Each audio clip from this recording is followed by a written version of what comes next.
¿por qué no me pierdo ningún partido de Champions League? Son cosas raras que yo hago, cosas mías, y no sé por qué lo hago, pero todo lo que hago me convierte en lo que soy. Todo lo que hago es lo que soy. Entonces, cuando yo pienso en por qué leo, bueno, pues la actividad de lectura para mí es una actividad cotidiana, es una rutina, es algo que yo hago porque está en mi ADN y porque sí, lo hago sin pensar, no lo planeo.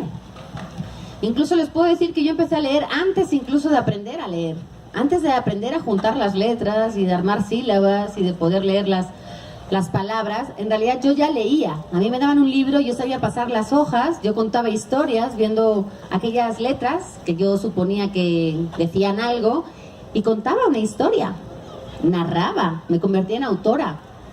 Y el paisaje de los libros en mi casa era normal, igual que yo tenía, no sé, una tina donde me bañaba, yo tenía un peluche de color café, mi papá me arrullaba mientras cantaba los goles de la Champions, y mi mamá me enseñaba la luna para irme a dormir, pues había libros en mi casa, era un paisaje normal, era algo que me rodeaba. Pero eso no responde mucho, ¿no?, a esa pregunta de por qué leo. En realidad, esta pregunta se la podríamos haber hecho a mucha gente. Por ejemplo, a Arreola, que está cumpliendo ahora 100 años de nacido. ¿Por qué no haberle preguntado a Arreola por qué leía él? Arreola quizás hubiera respondido que si no leemos, no sabemos escribir. Y si no sabemos escribir, no podemos pensar bien. Eso es algo que hubiera dicho Arreola, quizá a esa pregunta. Borges, por ejemplo, cuando le preguntaban sobre los libros que él escribía, él decía que más que enorgullecerse por los que había escrito, se enorgullecía por los que había leído. Para él era igual de importante la escritura suya, de su autoría, que los que había leído, que es lo que había formado ese bagaje con el que él había podido luego escribir.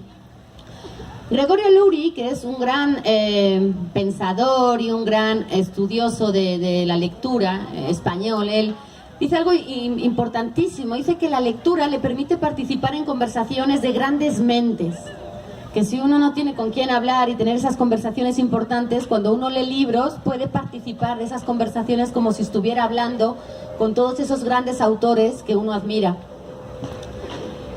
Y así se le abre un poquito el horizonte, no solamente el geográfico, no solamente el temporal, sino también el intergeneracional. Él puede tener conversaciones con quien quiera. Basta abrir el libro con quien quiere hablar. Pero, por ejemplo, si le preguntamos a los neurólogos tienen una manera más científica de hablar de la lectura. Dicen que la lectura activa el cerebro. Y eso es bien importante, porque se ha demostrado que, por ejemplo, cuando uno lee ficción, si lo compara con los libros, por ejemplo, los textos periodísticos, hay partes de tu cerebro, hay zonas que se activan más que otras. Y en el caso, por ejemplo, de la ficción, él habla de un término que se llama la incomplitud, que consiste en que como la ficción trata de cosas que no vemos, que no existen en muchos casos, o que son fantasiosas, o que no están pasando, o que a uno no pueden pasarle porque son ficción, o porque no hay un registro real de algo histórico, en realidad uno pone de su parte, completa esa imagen, esa historia a partir de las imágenes que se hace de esa historia.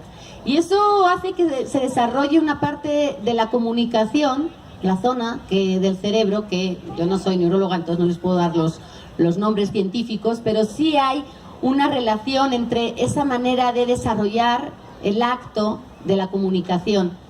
Y eso para la gente tímida, para gente autista, es muy importante porque permite que desarrolles algo que a ti te hace falta desarrollar un poco más que los demás. La poesía, por ejemplo, nos eriza la piel, y eso no lo digo yo. Si ustedes graban a alguien escuchando poesía, tiene aspectos físicos, tiene reacciones físicas que un poco demuestran que lo que están escuchando no les deja totalmente indiferentes. La lectura, de alguna manera, te permite desarrollar un vocabulario.